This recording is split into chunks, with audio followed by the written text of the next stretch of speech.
Dare to Dream.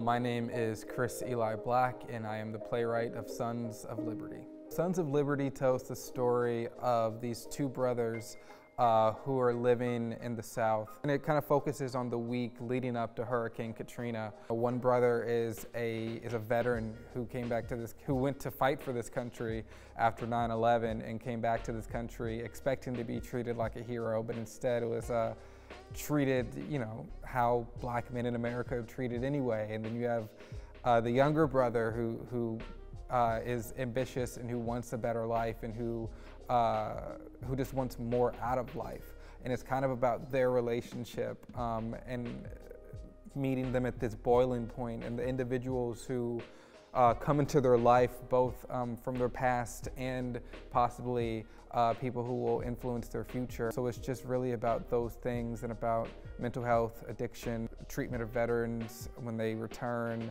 masculinity, family, all the things that we kind of deal with on a daily basis that we often try to swallow down or hide behind closed doors. I was getting Starbucks when I looked at my email and saw the email saying that the show was going to be here in New Orleans, a part of this festival, and it was an honor. I've said this anytime anyone asks about the festival experience, my show being part of it. It's just really a gift and a blessing and a privilege to, one, have this show specifically because it deals with things like Katrina and because it is like a quintessential kind of American Southern drama, in my opinion. To have it here in Louisiana and on stage with these actors who are, you know, native to this land, it's insane because it brings this authenticity to it.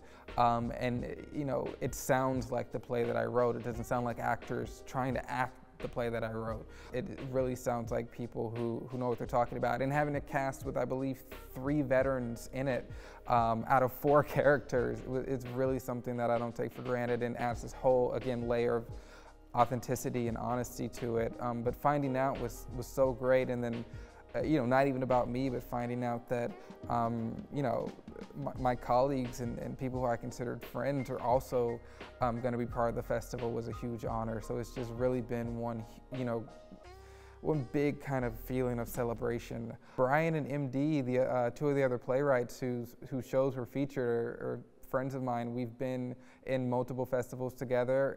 We knew about each other's work and we're supporting each other even before this. So to, you know, have my name beside theirs, you know, I really believe that all the playwrights in this festival are really the contemporary voices that in 50 years people will still talk about. And so to be part of that company and to be able to share this kind of inaugural experience with them is insane. Theater is something that I started, I guess, technically later in life than most people do. I was basically a senior in high school when I kind of fell in love with theater or caught the bug or whatever you want to call it. But I've always wanted to tell stories. I always knew I wanted to be an artist in some way. But theater in itself was so distant to me growing up. It wasn't the thing I wanted to do. It wasn't the thing I thought about doing. But life is kind of funny in that way that, you know, life doesn't care about the thing you want to do. It gives you the thing you need to do. And I feel like I found theater at just the time I needed to. And the experience of finding it, I instantly felt, oh, this is what I need to be doing for the rest of my life, because nothing that I've done has felt like this. Nothing has felt, you know, so right. And just being able to see the word's ability to make a difference and a connection in people's lives and realize, oh, these are things that I write in my bedroom, but then people speak them out loud in this kind of intimate setting in a moment that will never happen again. The show can be performed 5,000 times, but the one night that an individual sees it, the show, you know, the next show is not going to be like that show. And for a lot of reasons. You know, I was 6 when Katrina hit.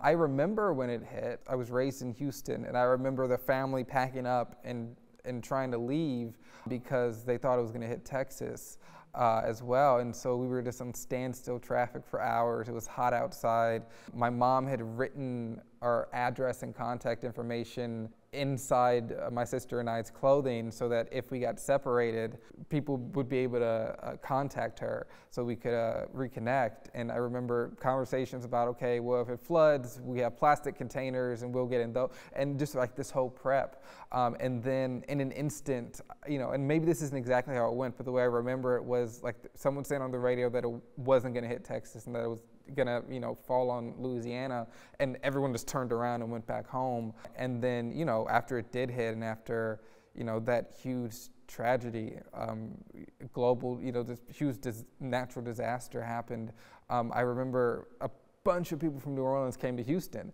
My best friend from high school came from New Orleans. My best friend from elementary school and middle school came from New Orleans as a result of that. But it challenged me because I couldn't look at it from the perspective of a 6-year-old. I had to think about it through the perspective of a young man and talk about experiences that I haven't necessarily gone through to the T, but find my own way into it and find my own way into these characters and into this story and into these experiences. And of course, it's always fun and challenging to revise and rewrite, you know, during the process. I was making cuts this morning.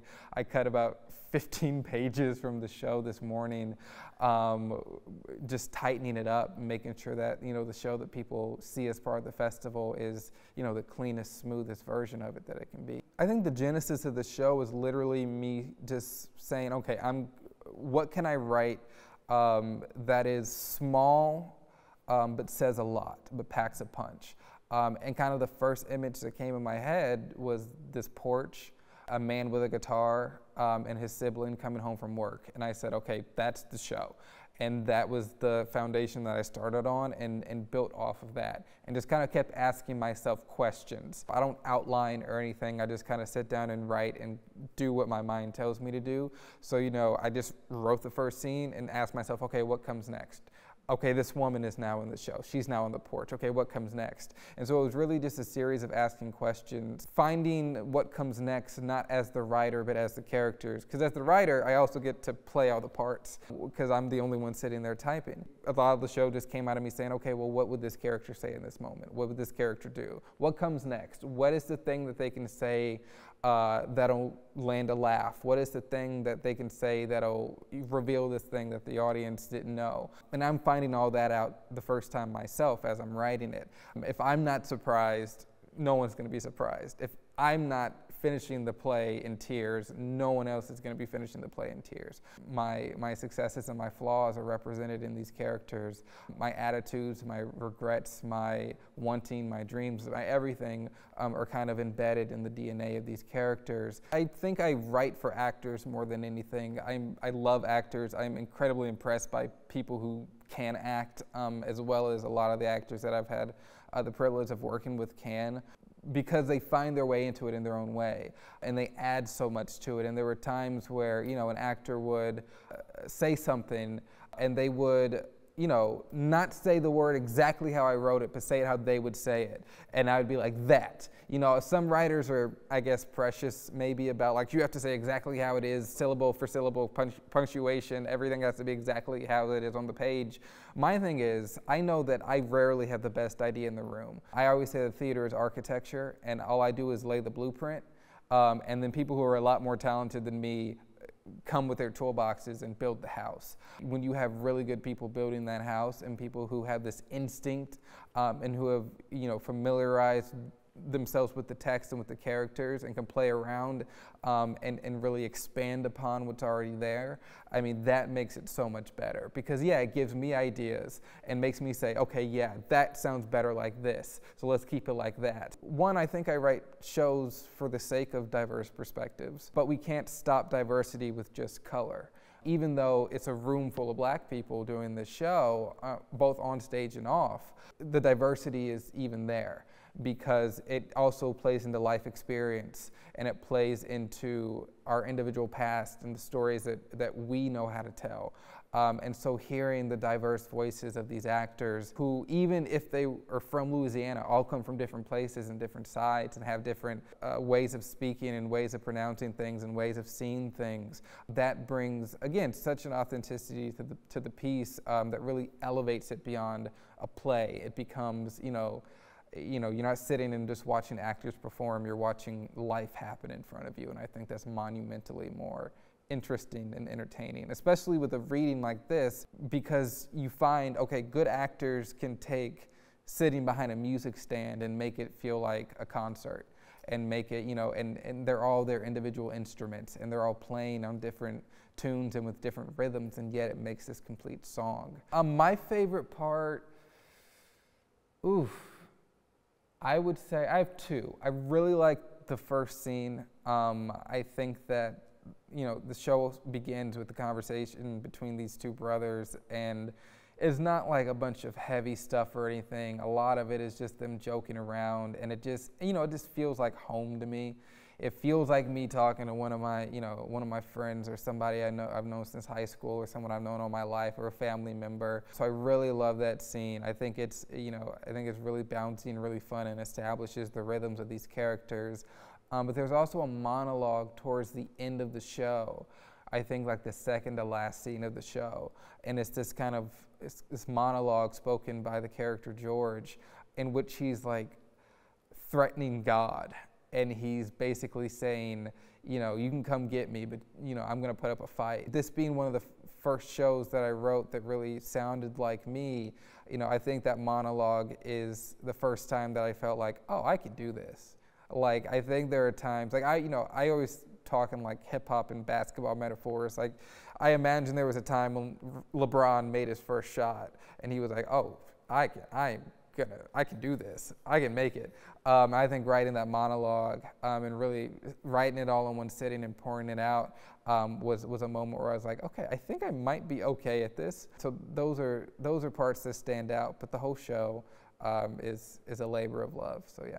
There's a character named Eve, and she's the kind of soul woman in this ensemble of men, and in my opinion, the most intelligent character in the show. And the last thing I wrote for the show was a monologue for her when she's discussing her father's death, kind of towards the end of the show. And that came out of an actress reading it and being like, I don't know what it is, but there's something else that she has to say. Because she can't just be present. She has to really be an active participant, and she has to hold as much weight as the rest of these characters. So I sat down and I wrote this kind of monologue where she's discussing the death of her father, but in relation to how she feels about this other character. And that it just, in that one monologue, added so much to the character of Eve. And so that was the last thing that I remember adding into the show. I always say that I want the audience to walk out asking questions and thinking about the questions that I ask in the show, because I like to ask a lot of questions and give no answers, so that you can walk out into the night or into the day after seeing the show and have to wrestle with those questions and have to think about, okay, how am I complicit in the issues that the show discusses? How am I complicit in the injustice and the unfairness that these characters are experiencing? Or how am I a victim of these things? And how do they connect to my own life? The best experiences I've had at shows are people coming up to me and saying that they feel seen and heard, and feeling that they haven't seen pieces of theater that reflect them. That's what I want people walking out thinking about. I want people thinking about how they could be better. I want people thinking about how they could start conversations that maybe resolve some of the things that are discussed in the play, but also just feel seen and feel valued and feel listened to. None of the characters in the show are perfect people. They're all flawed, they all say dumb things, they all make mistakes, but that's what's human about them. And I really hope people take away that humanity and see themselves in it, and see that even though it is a stage, again, with only characters of African American descent, that the things they're talking about and the stories they're telling are universal, and that there's not as many differences between us as we sometimes like to think. For a festival to put not only emphasis on Southern playwrights, but Southern Black playwrights, I don't know if anyone, you know, realizes just how heavy that is and how revolutionary and deep that is and meaningful that is, not only to me and my colleagues, but to the community, I'm sure. And especially to see 4 stories that are so different and yet saying the same things in a lot of ways. Just to be part of this inaugural kind of celebration, but also to feel valued as a Southern Black playwright. Yeah, it's something that I've never experienced before, and it feels really special and really good.